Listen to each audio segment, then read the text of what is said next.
안녕하세요. 윤희입니다. 저는 여행을 갈 때 미술관이나 박물관을 꼭 가는 편이에요. 많이 걸을 수 있고, 볼 수 있고, 생각할 수 있으니까요. 경주 박물관을 가면 고곡이 주렁주렁 달린 황금빛 가득한 금관을 보지요.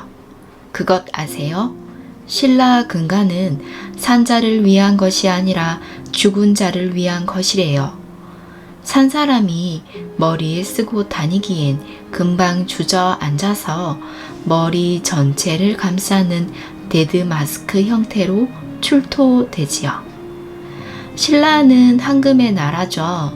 금 기고리만 보더라도 고구려는 20여 점, 백제는 40여 점인데 신라는 700여 점이나 되니까요.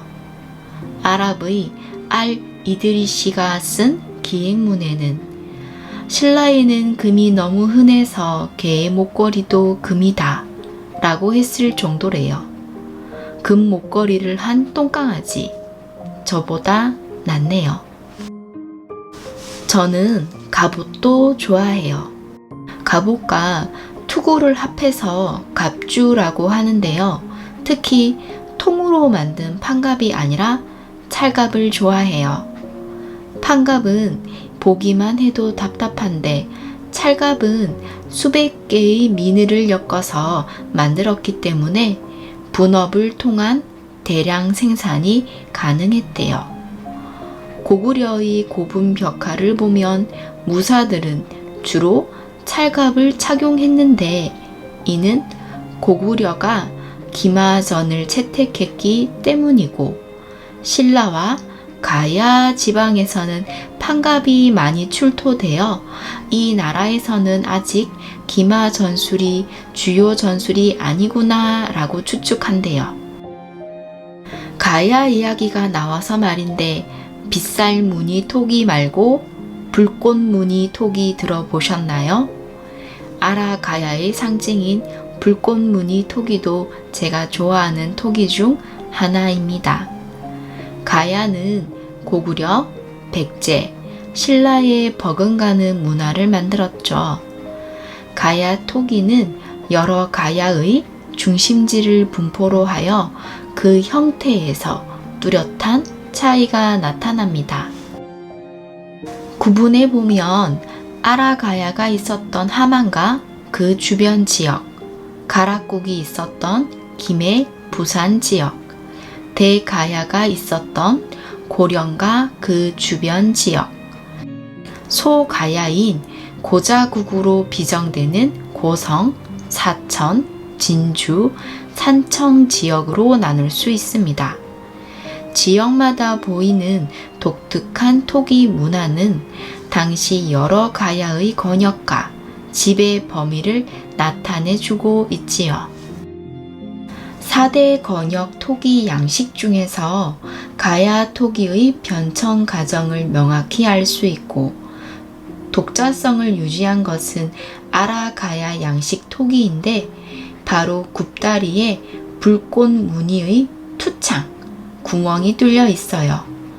함안 지역을 중심으로 경주, 울산, 김해, 부산, 마산, 산청 등과 일본의 긴키 지역에서 출토되고 있죠. 지금으로 따지면 엠블럼을 보고 BMW네, 벤츠네 하듯이 불꽃무늬 투창을 보면서 아라가야구나 라고 안다는 것이죠. 신기하죠? 동그랗게 구멍 내서 위로 쓱 한번 그었는데 불꽃무늬구나. 그럼 아라가야 토기네 라고 하는 것이 너무 재밌네요. 이제부터 책 소개할게요. 오늘 같이 읽어볼 책 유홍준님의 안목입니다. 안목은 이미 출간된 국보 순례, 명작 순례와 함께 유홍준의 미를 보는 눈 시리즈의 하나로 펴낸 책입니다. 저자 유홍준은 한국 미술사의 대표적인 유물들을 찾아가는 답사기, 순례기를 집필하면서 독자들에게 미를 보는 눈, 예술 작품을 감상하는 방법에 대해서 이야기해주면 좋겠다 라는 생각으로 이 책을 쓰게 되었습니다. 첫째 장에서는 장르별로 역대의 대안목들이 미를 갈파한 탁견들을 소개하였고, 둘째 장에서는 뛰어난 안목을 소유한 미술 애호가들의 수집 이야기를 통해 안목의 구체적 실천 사례를 이야기하였습니다. 셋째 장, 해고전 순례는 대가들의 탄신과 서거에 맞추어 열린 해고전을 리뷰하는 형식으로 쓴 것이고, 넷째 장은 대규모 기획전에 붙인 전문적인 평론들입니다. 저는 첫째 장 위주로 낭독을 해드릴게요. 당신의 미를 보는 눈을 위하여, 유용준의 안목 시작합니다. 김부식의 삼국사기, 건축에 대한 미 20쪽 26에서 28쪽입니다. 유럽을 여행할 때 가장 먼저 눈에 들어오는 것은 장대한 석조 건축물들이다.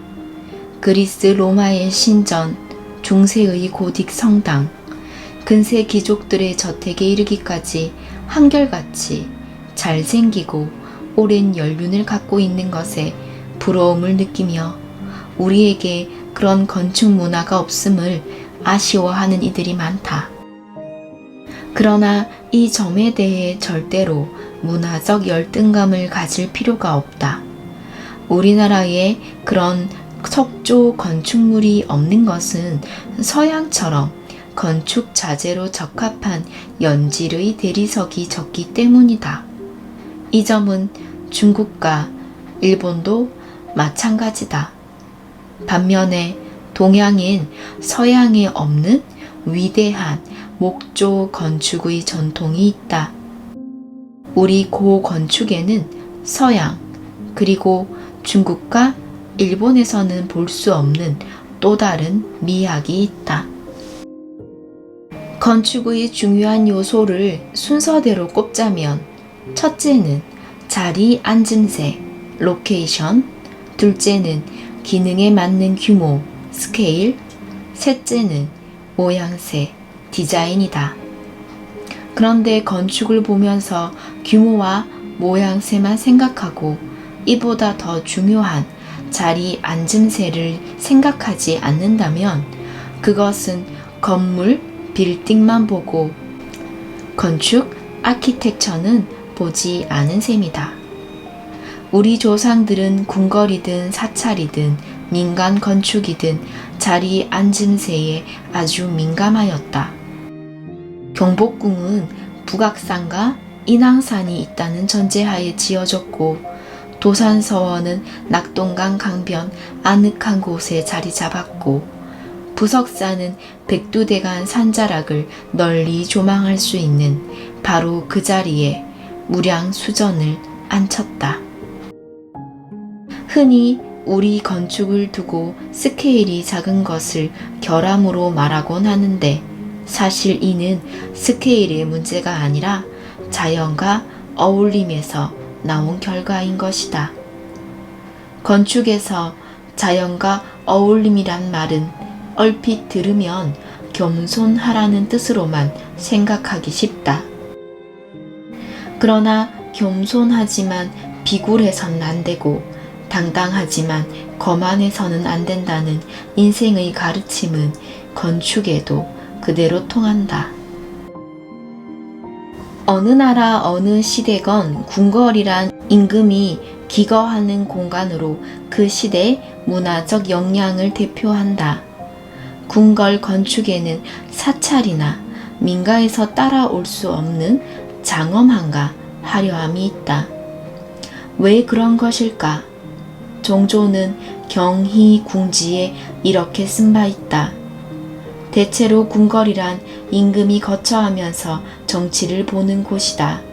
사방에서 우러러 바라보고 신하와 백성이 둘러 향하는 곳이므로 부득불 그 제도를 장엄하게 하여 존엄함을 보이는 곳이며 그 이름을 아름답게 하여 경계하고 송축하는 뜻을 붙이는 것이다. 절대로 그 거처를 호사스럽게 하고 외관을 화려하게 하기 위한 것이 아니다.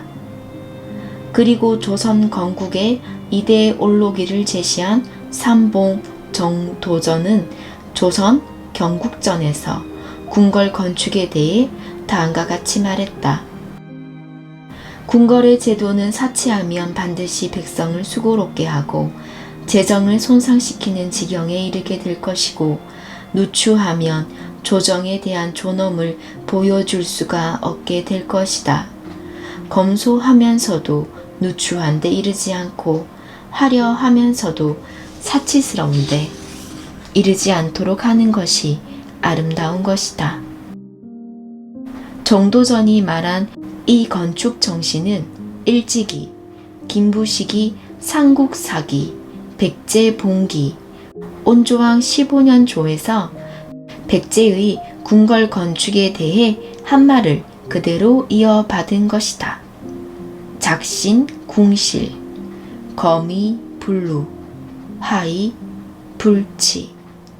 새 궁궐을 지었는데 검소하지만 누추하지 않았고 화려하지만 사치스럽지 않았다는 뜻이다. 사실상 이 거미, 불루, 하이, 불치는 백제의 미학이고 조선 왕조의 미학이며 한국인의 미학이다. 이 아름다운 미학은 궁궐 건축에 국한되지 않는다. 모름지기 오늘날에도 계속 계승 발전시켜 우리의 일상 속에서 간직해야 할 소중한 한국인의 미학이다. 한국미의 영원한 아이콘 백자에 대한 미. 아트와 크래프트 50, 54에서 61쪽입니다. 서양 미술사에 익숙한 이가 한국 미술사, 나아가서는 동양 미술사를 보면서 의아하게 또는 신기하게 생각하는 것 중 하나는 도자기가 당당히 미술사의 한 장르로 자리 잡고 있다는 점이다. 서양 미술사의 관점에서 본다면 도자기는 아트가 아니라 크래프트다. 즉 예술이 아니라 공예다. 쓰임새가 목적인 실용의 소산이므로 뛰어난 기교와 디자인이 중요할 뿐 예술적 개성이나 작가 정신이 발현될 여지가 없어 예술과 다르다는 것이다. 여기에 서양 미술사와 동양 미술사의 관점의 차이가 크게 드러난다. 우선 서양 미술사에서는 도자기의 연륜이 깊지 않다. 서양에서 본격적으로 생산한 자기는 18세기 초 독일의 마이센 자기가 처음이니 그 역사가 300여 년밖에 안 된다. 이에 반하여 동양 도자사는 아주 오래다. 중국의 경우 한나라 해도부터 치면 2000년, 4세기 월주요의 초기 청자부터 헤아리면 1600년이 된다. 우리나라도 원삼국 시대 도기부터 보면 2000년, 고려 청자부터 헤아리면 1000년의 도자기 역사를 갖고 있다. 그리고 서양 미술사에서는 도자기는 작가의 이름이 드러나지 않는 익명성 때문에 작가적 창의력과 개성이 개입되지 않는다며 예술이 아닌 공예로 보기도 하지만 동양 미술사에서는 그 익명성이 예술적 가치를 낮춘다고 보지 않는다. 개인이 아니라 시대 혹은 민족의 미감이 들어있는 집단적 개성으로 생각하는 것이다. 동양에서는 아름다운 미와 사용, 실용의 용이 분리되지 않았다. 작가 정신의 고향을 의식하지 않는 집단적 개성을 용인할 뿐만 아니라 그쪽이 오히려 개인의 예술적 성취를 넘어 무심한 경지에서 이루는 더 높은 차원의 미학일 수 있다는 미적 관념이 있다. 도자기는 우리에게 아무 말도 하지 않는다.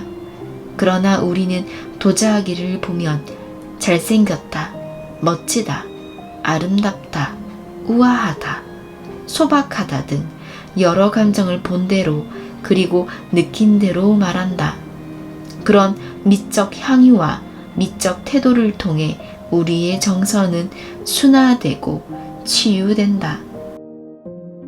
도자기의 아름다움을 보는 눈은 예나 지금이나 세 가지 관점으로 압축된다.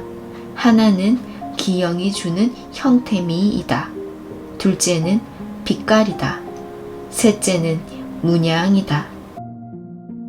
도자기에 시와 글을 새겨 넣는 경우가 중국이나 일본 도자기에는 드물지만 조선 백자에는 자주 있어서 우리나라 도자기의 중요한 특징 중 하나로 꼽힌다. 그 점에서 조선 백자를 사용한 사대부, 즉 소비자들은 아주 낭만적이었다고 할 수 있다. 예를 들어 16세기의 청하 백자 중에는 이런 시가 새겨진 술잔 받침이 있다. 올해로 들어서니 술병이 도진다. 술을 끊었는데 병은 어째서 깊어진단 말인가. 끊으면 병이 사라질 줄 알았거늘 실은 맞느니 끊을 수가 없구나. 한편 도자기에는 민족적 정서도 은연중에 반영되어 있다. 한중일 동양삼국 도자기의 민족적 특성을 말한 것으로는 야나기, 문해요시가 감성적으로 분류한 것이 압권이다. 그는 조형의 3요소는 선, 색, 형태인데 중국은 형태미가 강하고 일본은 색채가 밝고 한국은 선이 아름답다고 했다. 이어서 그는 중국 도자기의 형태미는 완벽함을 보여주고 일본 도자기의 색채미는 깔끔함을 추구하는데 한국 도자기의 선은 부드러운 곡선미를 자랑한다고 했다. 그래서 중국 도자기는 저 높이 선반에 올려놓고 보고 싶고 일본 도자기는 옆에 놓고 사용하고 싶어지고 한국 도자기는 어루만져 보고 싶게 한다는 것이다. 그 따뜻한 친숙감과 사랑스러운 정겨움이 조선 백자의 특질이다. 백자 달 항아리 예찬. 그 많은 조선 백자 중 대표적인 유물 하나를 꼽자면 아무래도 18세기 전반 영조시대 금사리 가마에서 만들어진 백자대호, 즉 달 항아리를 꼽지 않을 수 없다. 높이 한자 반, 약 45cm 이상 되는 달 항아리는 현재 약 20점이 전하고 있고 그중 7점이 국보나 보물로 지정되어 있는데 불가사의한 매력으로 우리를 매료시킨다. 본래 동력이 발명되기 이전에 발로 차는 수동식 물레로는 이처럼 큰 둥근 항아리를 만드는 것이 원칙적으로 불가능하다. 그러나 달덩이 같은 둥근 항아리를 만들고 싶은 도공의 예술호는 커다란 왕사발 2개를 이어붙여 달 항아리로 만들어내었다. 때문에 달 항아리는 기하학적인 원에서는 느낄 수 없는 둥그스름한 볼륨감을 갖고 있다. 그 비정형의 둥근 선이 어진 맛을 느끼게 하며 더 큰 미감을 준다. 해곡 최순우는 달 항아리를 보면 잘생긴 부잣집 맏며느리를 보는 듯한 흐뭇함이 있다 하여 여러 편의 예찬을 글로 남겼다. 한국의 흰 빛깔과 공예 미술에 표현된 둥근 맛은 한국적인 조형미의 특이한 체질의 하나이다. 따라서 한국의 폭넓은 흰 빛의 세계와 형언하기 힘든 부정형의 원이 그려주는 무심한 아름다움을 모르고서 한국미의 본바탕을 체득했다고 말할 수 없을 것이다. 더구나 조선시대 백자 항아리들에 표현된 원의 어진 맛은 그 흰 바탕색과 아울러 너무나 욕심이었고 너무나 순정적이어서 마치 인간이 지닌 가식 없는 어진 마음의 본바탕을 보는 듯한 느낌이다. 미술사가인 삼불 김원용은 우리 미술사의 역대 명작들을 해설하는 글을 신문에 연재하면서 백자 대오에 이르러서는 설명 대신 다음과 같은 아주 진솔한 시로 대신했다. 조선 백자의 미는 이론을 초월한 백의의 미. 이것은 그저 느껴야 하며 느껴서 모르면 아예 말을 마시오. 원은 둥글지 않고 면은 고르지 않으나 물레를 돌리다 보니 그리 되었고 바닥이 좀 뒤뚱거리나 뭘 좀 개어 놓으면 넘어지지야 않을 게 아니오. 조선 백자에는 허식이 없고 산수와 같은 자연이 있기에 보고 있으면 백운이 날고 듣고 있으면 종달새 우오. 이것은 그저 느껴야 하는 백의의 민의 생활 속에서 저도 모르게 우러나오는 고급 미의 한국의 미. 여기에 무엇 새삼스러이 이론을 캐고 미를 따지오. 이것은 그저 느껴야 하며 느끼지 않는다면 아예 말을 맙시다. 이런 미감의 획득은 결코 미술사가의 전유물이 아니다. 한국 미술사를 공부해야만 보이는 것도 아니다. 누구든 마음을 비우고 보면 이런 것이 보일 수 있다. 좋은 예가 있다. 2009년 영국 왕실의 보물창고 격인 빅토리아 엘버트 미술관에서는 저명인사 5명에게 이 미술관이 소장하고 있는 작품 중 가장 마음에 드는 한 점을 골라보라는 어려운 과제를 제시했다. 그 저명인사 5명 중에는 영화 007 시리즈의 마담 M 역할로 유명한 주디 덴치가 있었는데 그녀는 이 미술관에 소장된 수많은 나라의 공예품 중 유독 우리 현대 도예가 박영숙의 달 항아리를 꼽으면서 그 감상을 이렇게 말했다. 하루 종일 이것만 보고 싶을 정도로 너무나 아름답습니다. 보고 있자면 세상의 모든 근심 걱정이 사라집니다.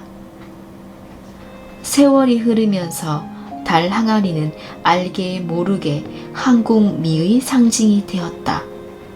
일찍이 달 항아리를 작품 소재로 삼아 현대 미술로 재해석한 이는 수화 김환기가 대표적인데 그 맥이 점점 많은 후배 화가들에게 퍼져나가 고영훈, 강익중은 아예 달 항아리의 화가로 통하며 구본창은 달 항아리의 아름다움을 사진 작업으로 재현하고 있다.